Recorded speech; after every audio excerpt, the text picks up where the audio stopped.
Good morning, brethren. Greetings to all of you around the world, wherever you are, and happy Sabbath to you.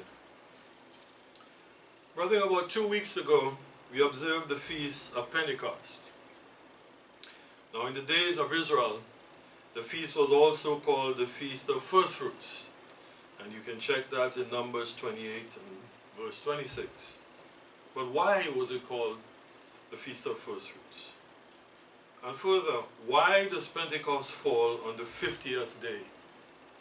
And why was the Holy Spirit given at Pentecost and not at some other day? Well, brethren, there are some mysteries in Pentecost that God has hidden from the wise and prudent, as he says, who say this was for the Jews, or obsolete.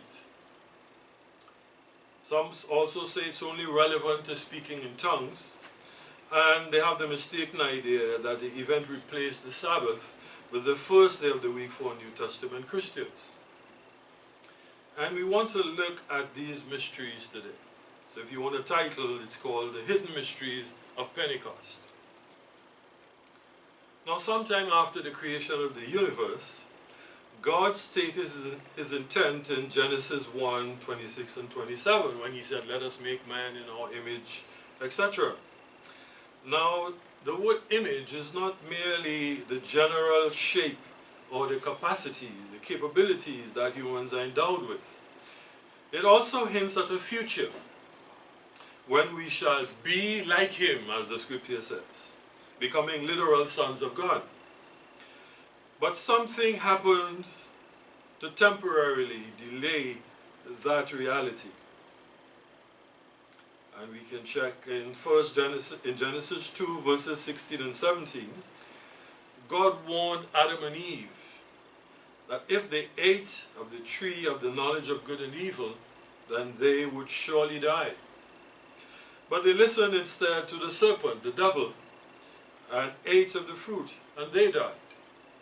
And death fell on all humanity as a result, because all have sinned. But God is sinless. So how to change sinful humans into being sinless? God had to do something to retrieve that situation, or humans would be doomed, and his objective would have failed. But he had a plan. Enter the Passover, which would see Christ volunteering to die for the sins of all mankind, thus making us blameless before God. So the penalty for man's sin has been paid, but is it okay for him to continue sinning without a care in the world? Romans 6, verses 1 and 2, and verses 11 and 12, they tell us absolutely not. But how do we get humans to be acutely aware of this? Well, introduce the days of unleavened bread. That emphasized that mankind must eschew sin and put on the righteousness of Jesus Christ. And we see 1 Corinthians chapter 5, verses 7 to 13, and chapter 6, verses 9, 11. They emphasize purging out the old leaven, the sinful ways, that you may be a new lump, living a life of righteousness like Jesus Christ. So after man has grasped that concept, then what? Well, God decided to give human beings the privilege to become sons of God, and you can check that in John 1 and verse 12. But how is that going to happen?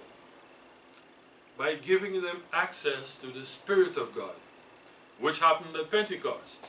And you can go check Acts 1, 4, 8, and chapter 2, verses 1 to 4. But why was the Holy Spirit given at Pentecost? Note Romans 8, 14 to 17. I'll only read verse 14. It says, "For as many as are led by the Spirit of God, they are the sons of God," or the children of God. And note verse 9 that tells us, if we don't have the Spirit of God, of Christ, we are not Christians. So now we see having the Spirit of God makes us the literal sons of God, or children of God. So what's next? Well, time for God to collect his sons, whom he also calls first fruits. and changed them from physical human beings to spirit beings like himself, which the Feast of Trumpets represents. And we see how the feast days represent that plan of God.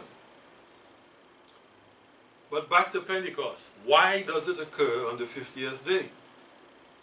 Well, hidden inside those numbers is the fact that the number 7 has special significance to God. Some say it is the number of completion or perfection. And what we have is a double completion in Pentecost. 7 weeks of 7 days. So this strange coincidence of the double completion embodied in the 50-day period to Pentecost suggests firstly that receiving the Spirit of God completes our transformation to being sons of God. As many as are led by the Spirit of God, they are the sons of God.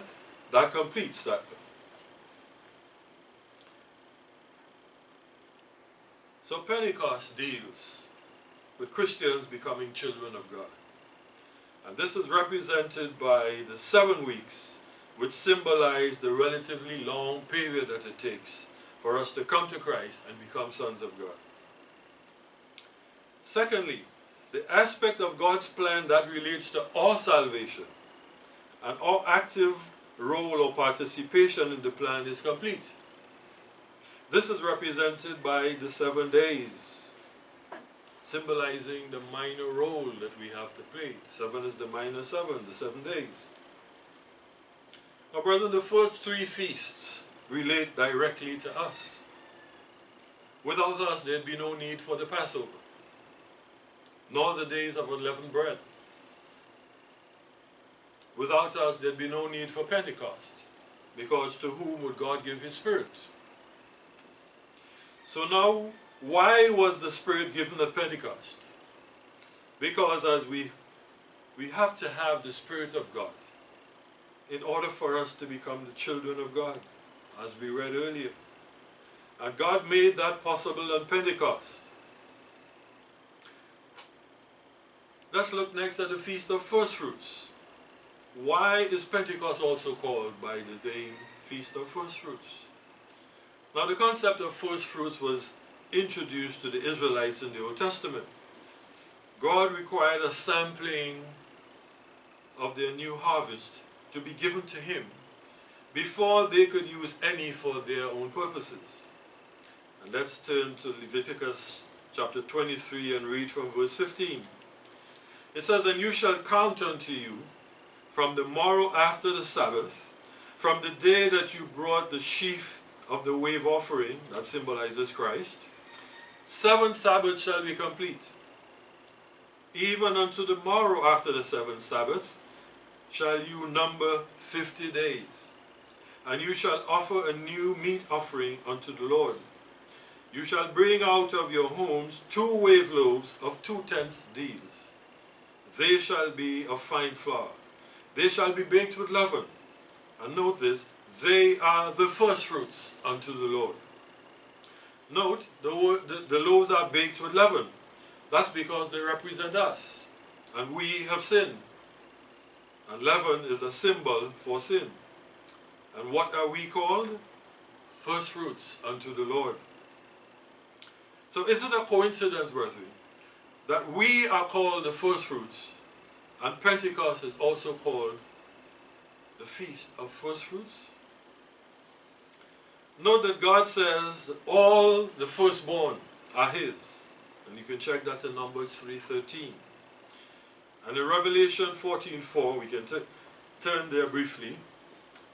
It says, the latter half of the verse, "These were redeemed from among men, being the firstfruits unto God and to the Lamb." And note here, Christians are being called firstfruits.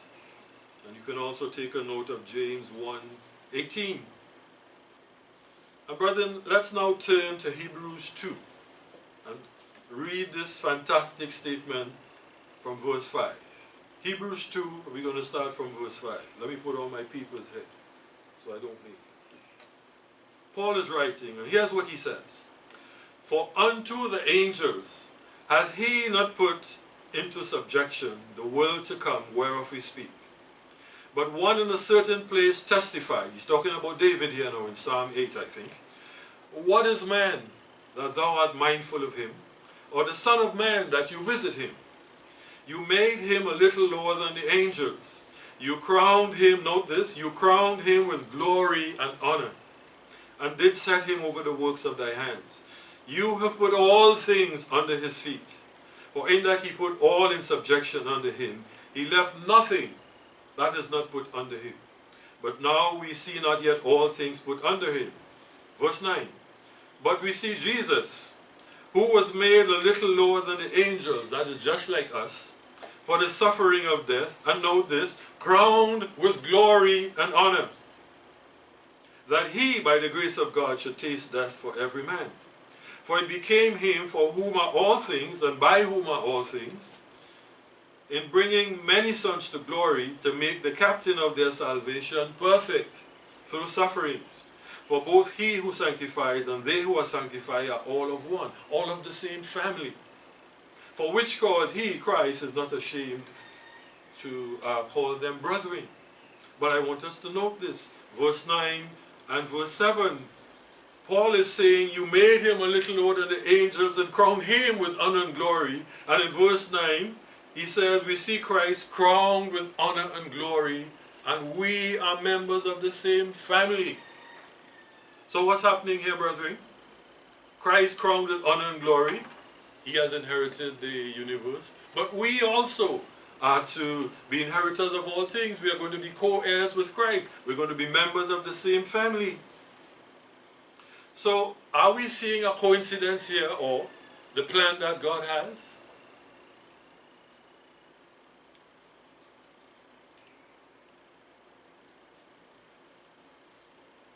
God is saying to us that the same thing that happened to Christ, he crowned Christ with honor and glory, and he's going to crown us with honor and glory. And he has started now by naming a feast after us. We are the first fruits. Pentecost is called the Feast of First Fruits. That cannot be an accident, brother. So God is honoring us now. He's crowning us now with some honor and glory by naming an element of his plan after the first fruits.